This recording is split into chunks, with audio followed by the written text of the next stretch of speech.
네, 지난번 뉴욕 증시 같은 경우는 상승으로 출발을 했지만 관세에 대한 불확실성이 커서 관망세가 짙었고 결국에는 약보합으로 마감을 했습니다. 네, 장 마감 이후 엔비디아와 관련된 뉴스가 또 나왔는데요. H20 칩의 대중 수출을 무기한 금지하겠다는 소식이 나오면서 엔비디아가 애프터마켓에서 크게 밀리는 양상을 보여줬었습니다. 시장에 대한 변수와 이슈 체크해 보도록 하죠. 이한영 보고펀드 자산운용 주식운용본부장 모셨습니다. 어서 오세요. 반갑습니다. 네, 맞습니다. 반갑습니다. 네. 본부장님, 트럼프 관세 폭풍에 급락했던 코스피 그래도 최악의 상황은 지났다 이런 안도감도 감지가 되면서 코스피가 다시 2,450선 위로는 지금 올라와 있습니다. 우리 시장 지금 어떤 상황으로 보십니까?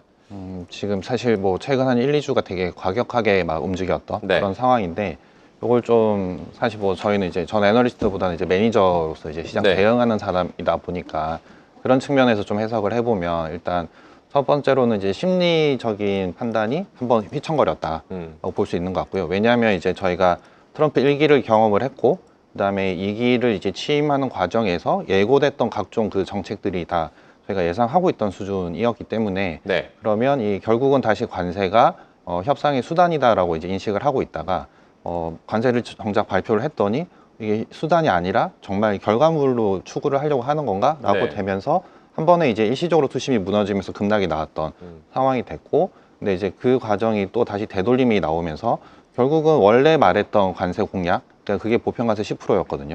거기로 뭔가 수렴되는 과정들, 그러니까 보편관세 10에 상호관세 25%씩 막 이런 과정들이 있다가 네. 지금 유예를 주면서 상호관세는 다시 0이 되면서 다시 보편관세 10으로 돌아오는 그 과정을 저희가 한 1, 2주 사이에 갑자기 가격하게 확 왔다가 네. 왔다 가는 그런 상황이 돼서 심리적인 투심에서 예상치를 벗어났던 과정이 며칠 있었다. 그리고 그게 다시 되돌림이 나왔다라는 거고 그다음에 지금 최근에 보면 또 이제 이 과격한 이 정책으로 인해서 반 US 정서들이 잡히면서 이제 EU나 이런 곳들이 이제 그 대응을 하기 시작을 하고 네. 그다음에 오히려 이 과정을 거치면서 국채나 각종 이슈로 미국에서도 이제 패가 꼬인 게 아니냐라는 판단이 되니까 어제 같은 뉴스, 엔비디아 같은 뉴스가 나와도 시장이 급락이 안 나오는 오히려 국내 증시는 잘 버텨서 올라가기 시작하는 그런 형태가 나오는 것 같고요. 두 번째는 그 사이에 이 모든 과격한 과정 사이에 국내 전국 이슈조차도 이제 마무리가 됐다라는 걸로 이제 볼 수 있고요.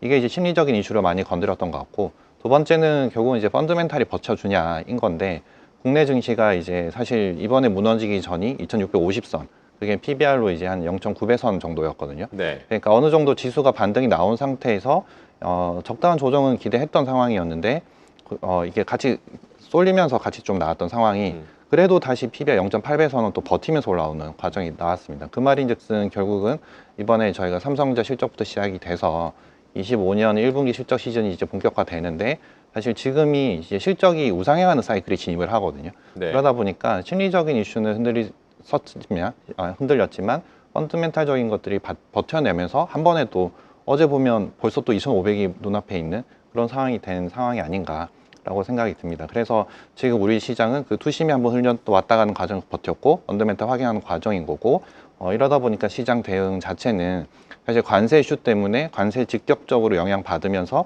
낙폭이 가대했던 섹터들이 먼저 많이 빠졌고 네. 두 번째는 관세 이슈는 제한적이지만 국내만의 이제 수출 모멘텀으로 잘 가는 쪽들은 또 적당히 버텨내면서 신고가를 내고 있는 상황인 거고요. 그다음에 관세 아예 상관없는 섹터들 요 세 가지 부류로 지금 나눠져서 수익률 차이가 다르거든요. 그래서 반대로 오를 때는 또 안 좋았던 순서대로 이제 낙폭이 과대하니까 반대로 나오지 않을까라는 생각으로 이번 시장은 좀 보는 게 맞지 않나 생각하고 있습니다.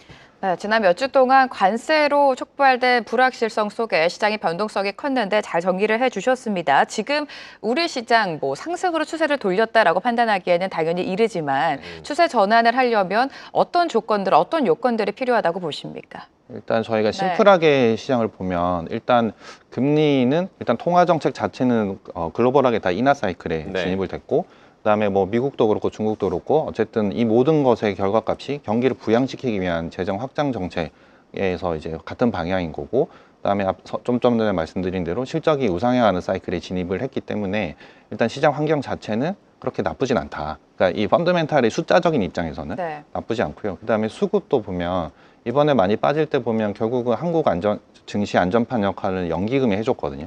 연기금 순매수세가 되게 지속적으로 작년 연말부터 들어와서 계속 매수세에 이제 주체를 해줬고 그다음에 하나가 더 있는 게 기타 법인 순매수인데 이게 사실은 자사주입니다.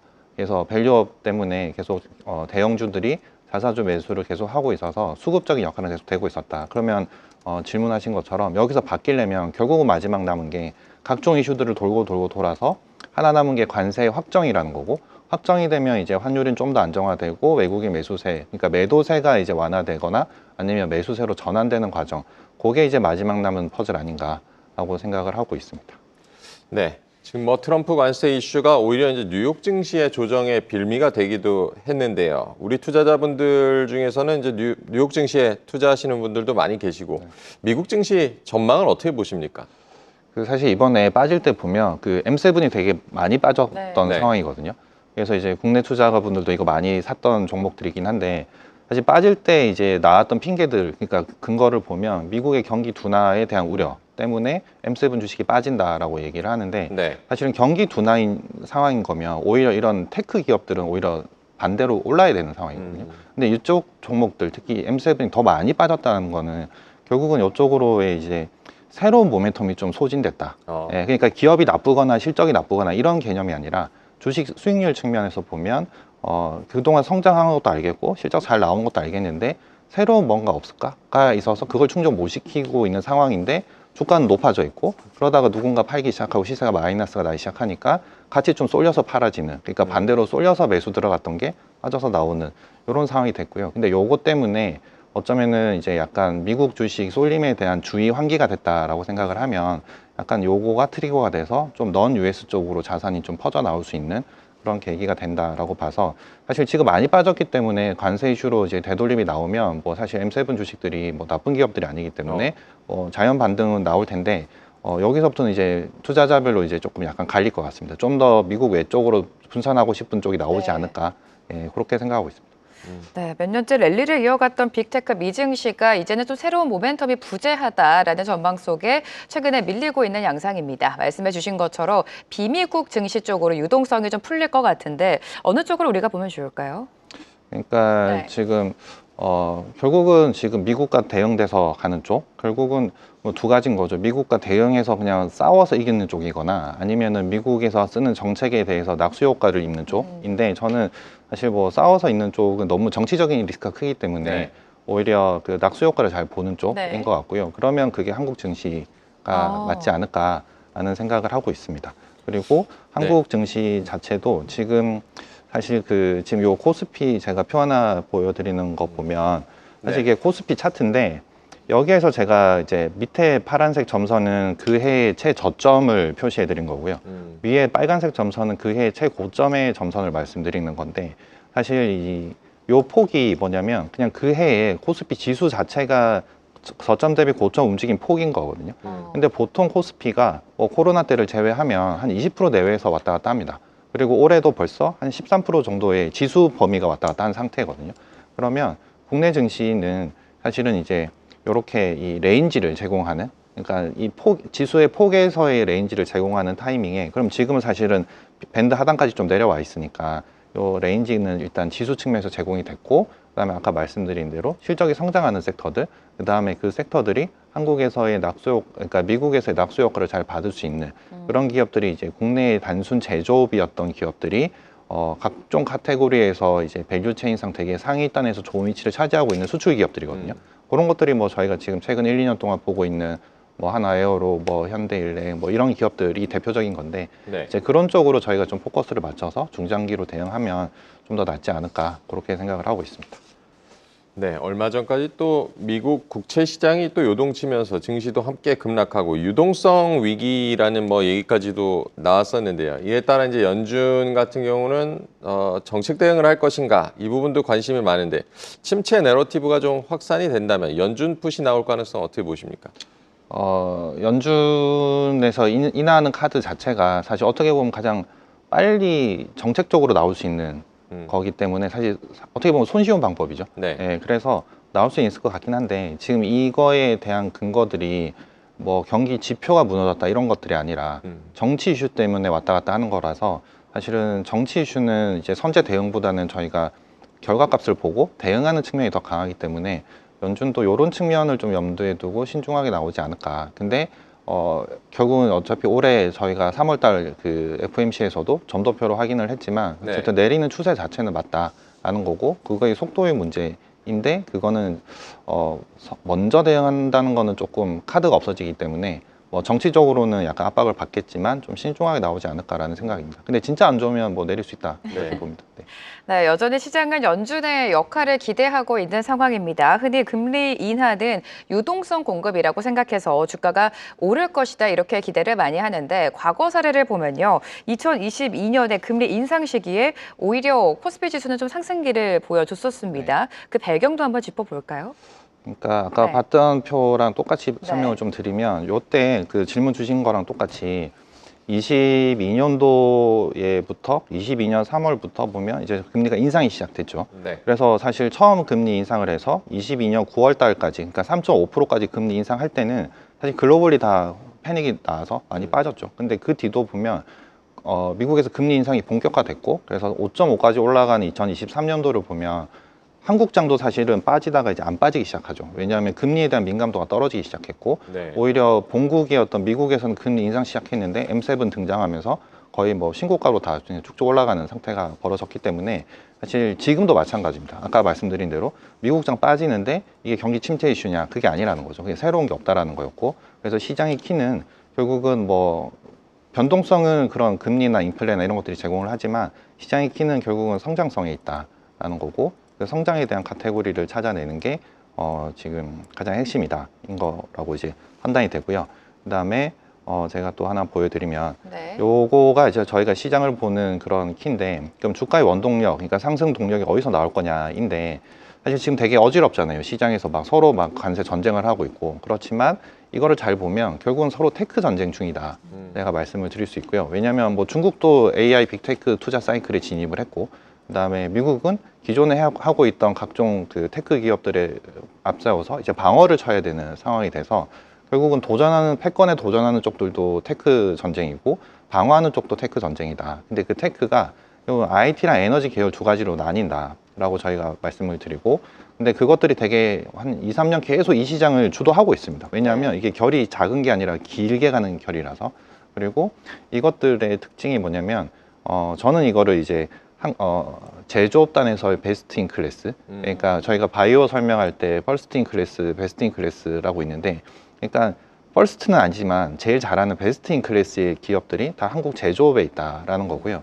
그게 단적인 예가 방산, 조선, 그다음에 반도체, 특히 뭐 엔비디아 같은 경우도 보면 HBM을 만들어 주시는 게 하이닉스밖에 없으니까 그런 독점적인 상태가 벌어졌던 그게 이제 예시인데 이제 그런 것들이 각 카테고리별로 산업별로 다 존재한다. 여서 그래서 지금 뭐 너무 금리나 이런 것들에 막 현혹되지 말고 국내 증시는 아까 말씀드린 대로 지수가 제공하는 레인지 그다음에 이 실적 시즌 그다음에 통화 정책 등등으로 인해서 네. 타이밍상 개선되는 사이클에 진입하는 거 그다음에 지금 말씀드린 요쪽 이거를 끌고 갈 수 있는 저희가 산업이 존재한다는 거 그거에 집중해서 투자를 하면 사실 이번에 이 주가 상승의 원동력이라 제공되는 거리들에 저희가 편성할 수 있지 않을까 이렇게 생각을 합니다.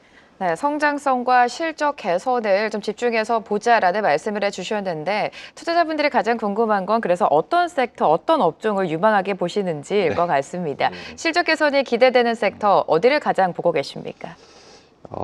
섹터로 보면 사실 이게 저희가 요 지금 보여드리는 표가 뭐냐면 24년, 25년 영업이익의 절대 금액들을 보여드리는 건데 올해가 저희가 코스피 200 기준으로 영업이익 증가율이 한 20% 정도 나옵니다. 24, 5% 정도 나오고요. 내년, 내후년도 계속 한 18%에서 20% 내외로 증가 사이클로 진입을 하고 있습니다.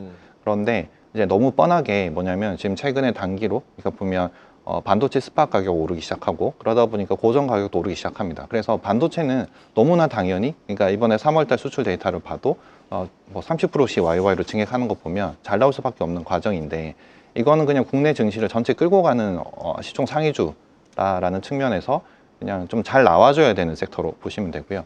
그다음에 올해 이제 작년에 안 올랐는데 올해 오를 수 있는 섹터 중에 저는 이제 건강 관리 쪽. 근데 이게 바이오 테크가 아닌 제조업스러운 바이오. 그게 보면 삼성 바이오로직스나 셀트리온 같이 바이오 시밀러 아니면 뭐 이렇게 CDMO 기업들 작년에 시세가 별로 안 좋았던 기업들 중에서 올해 실적이 좋아집니다. 그리고 뭐 엔터주 같은 것들도 보면 사실 작년에는 약간 공백기였고 올해 하반기부터는 또 저희가 그 아티스트들이 다 컴백을 해서 또 네. 내년부터는 또 온전히 글로벌 투어를 도는 그런 사이클에 진입하기 때문에 뭐 사실 실적이 나쁜 섹터는 뭐 지금 저희가 조선, 방산, 변압기 이런 건 수주를 받아놓고 계속 매출로 인식하는 과정이 진입했기 때문에 네. 당연히 몇 년 좋을 수밖에 없고요.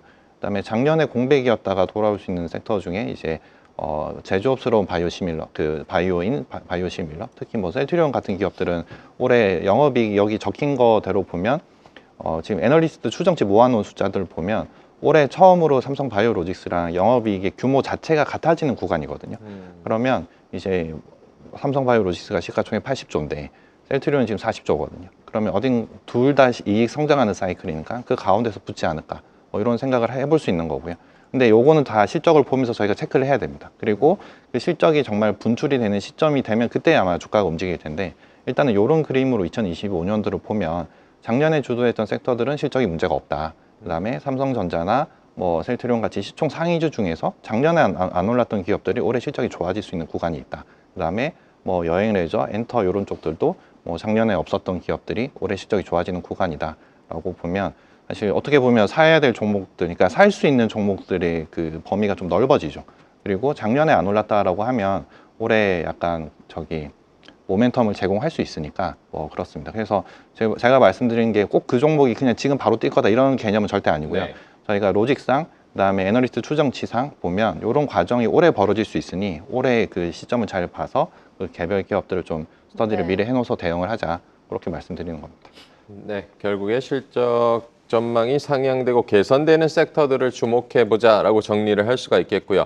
우리 시장 이제 외국인 수급 같은 경우도 중요한데요. 외국인들이 주로 매수하는 종목들이 중장기적으로 보면 괜찮았던 경우가 많이 있고 종목 발굴이나 이런 투자 힌트 얻기 위해서 외국인 매수 동향을 살피는 것도 중요하다고 보십니까? 네, 그렇죠. 왜냐하면 외국인은 되게 장기적인 추세로 끌고 가는 형태가 네. 좀 나오기 때문에 네.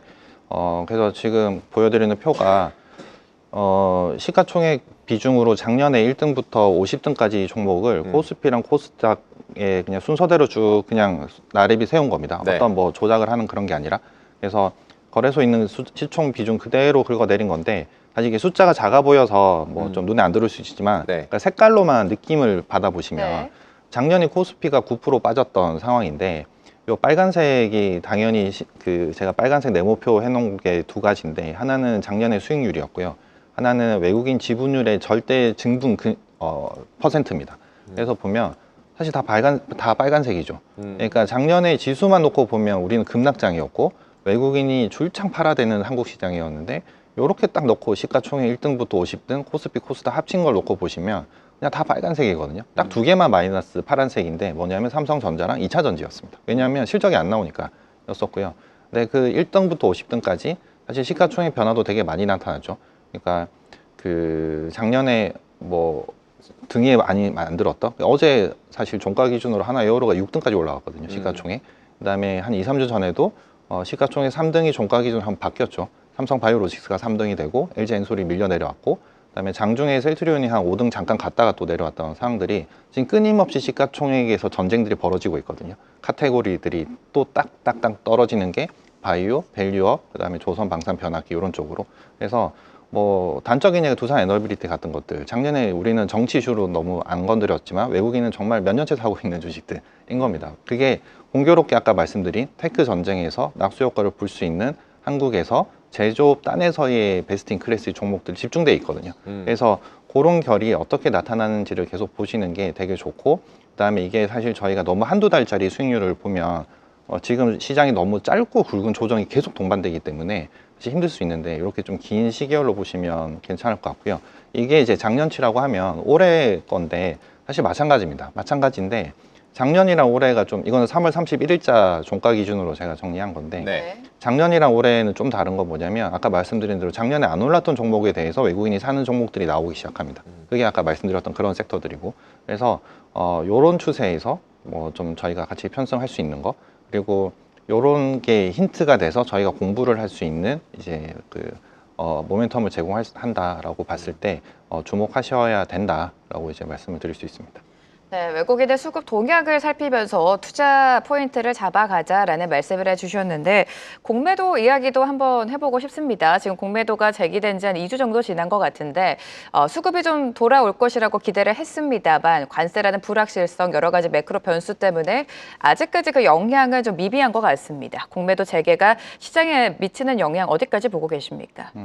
저도 이제 저희도 사모 헤지 펀드다 보니까 네네. 저희도 공매도를 하는데 사실 공매도 자체가 이제 작년 1년 반 동안 한국만 금지였고 그다음에 공매도의 발단의 근원이었던 이제 2차 전지 섹터 보면 제일 많이 빠진 섹터였고 그래서 사실은 공매도가 주가의 하락을 멈춰준다라는 노직은 성립하지 않거든요. 그래서 그거는 아니다. 근데 문제는 너무 많이 빠지는 상태에서 불법 공매도가 실제 있었기 때문에 네. 그러니까 있었다는 게 이제 제도적으로 저희가 놓치는 부분들이 있었기 때문에 발생이 됐었고 근데 그게 지금 저희도 시스템적으로 되게 완비가 끝난 상태거든요. 그러니까 그러니까 운용사들도 그거 공매도 진행함에 있어서 저희가 거래소까지 다 통과되는 그런 시스템을 거쳐야 되기 때문에 사실 이제는 그런 시스템적인 거 다 준비가 끝났다라고 보고 공매도가 되면 사실은 이제 헤지펀드 그다음에 외국계들도 보면 저희가 포지션을 더 확대해서 잡을 수 있게 되게 용이해집니다. 그러니까 포트폴리오 구성을 하기가 더 용이해집니다. 그래서 공매도는 사실 이제 표면적으로는 이제 이것 때문에 빠지는 거 아니야? 라고 할 수는 있지만 시스템적인 거거나 아니면 외국인 기관의 수급을 오히려 더 불러올 수 있는 근원이 되기 때문에 사실 꼭 나쁜 건 아니다라는 거고요. 두 번째는 개시됐는데 별로 효과가 없다. 그러니까 많이 빠진 건 사실 안 나옵니다. 왜냐하면 사실 이제 3월 31일에 개시됐고 4월 2일, 3일 요때 관세 때문에 폭락이 나와버려서 사실 네. 웬만한 주식이 다 빠져 있는 상태입니다. 그러면 대차 잔고는 늘어져 있지만 그러니까 실제 공매도 잔고는 늘지 않는 상태. 왜냐하면 저희들도 보려면 어느 정도 빠질 룸이 있어야 주식을 공매도를 칠 수 있는 건데 그럴 게 아니고 오히려 지금 다 빠져 있는 상태에서 실적 시즌을 네. 맞이하기 때문에 사실 크게 영향 주지 않을 거다. 네, 오히려 외국인 기관 수급 개선에 도움 될 거다. 이렇게 판단하고 있습니다. 공매도 이슈 이후에 수급 흐름도 잘 챙겨보셔야겠고요. 외국인 자금 유입을 위해서는 환율도 중요할 텐데요.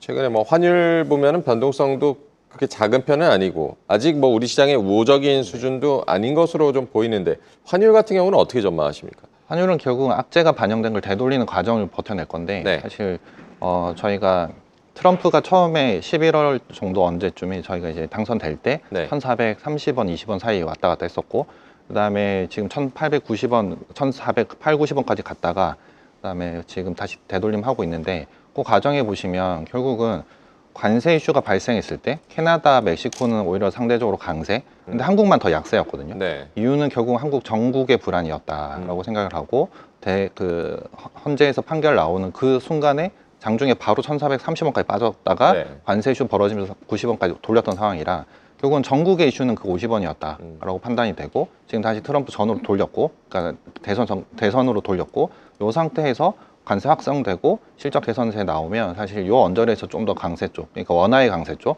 환은 빠지는 쪽으로 보면 될 것 같고 그 레인지는 사실은 어떤 돌발 악재 나올지 모르겠지만 적당히 한 1,400선 언저리에서 이제 어느 정도 수렴에 가지 않을까 일단 그렇게 판단하고 있습니다. 네, 화요일 동향까지 좀 체크를 해보도록 하겠습니다. 지금 실적 시즌이 본격화되고 있고 삼성전자 실적이 사실 시장 기대치를 웃돌았습니다. 1분기 영업이익이 6조 원을 넘기면서 컨센을 상회했는데 반도체 섹터 전반적인 투자 전략과 전망은 어떻게 보시는지? 그건 이제 네. 섹터 애널리스트가 더 적합할 텐데, 그러니까 네. 일단 너무 안 좋았던 게 이제 돌아오기 때문에, 네. 그러니까 사실 1월 말만 해도 저희가 삼성전자 투자 포인트가 뭐예요?라고 저도 질문 많이 받으면 네네. 사실 밸류에이션 밴드 하단 정도 말고는 할 수 있는 말이 없었거든요.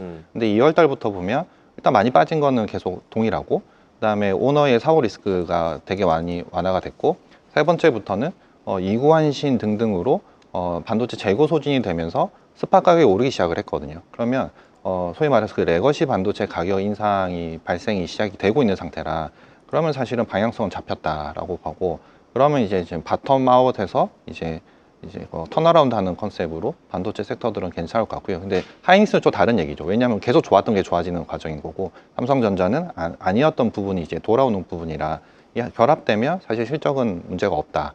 그러면 제공되는 모멘텀이 뭔가 새로운 게 더 세게 나올 거냐 아니면 턴어라운드 모멘텀이 강하게 제공될 거냐 그거에 따라서 강약 조절은 좀 있을 수 있는데 반도체 섹터는 지금 사실 많이 빠져 있는 상태고 그다음 실적이 우상향하기 때문에 사실 부담 없지 않을까 뭐 이렇게 판단합니다. 네, 반도체 섹터도 전망은 긍정적으로 봐주셨고요. 미중 무역 갈등이 심화되는 가운데서도 중국 같은 경우는 기술주 중심으로 증시가 그래도 비교적 양호한 흐름을 보이고 있는데요. 중국 경기 회복 기대감도 지금 있고 이런 흐름 속에서 우리 시장에 좀 기회가 되는 산업이 있다고 보십니까? 그러니까 지금 원래 저희가 중국이 된다라고 하면 뭐 소위 말하는 중무장대 산업이었죠. 그 철강 산업, 뭐 화학, 정유 이런 게 컨셉이었는데, 그러니까 공식이었는데. 네.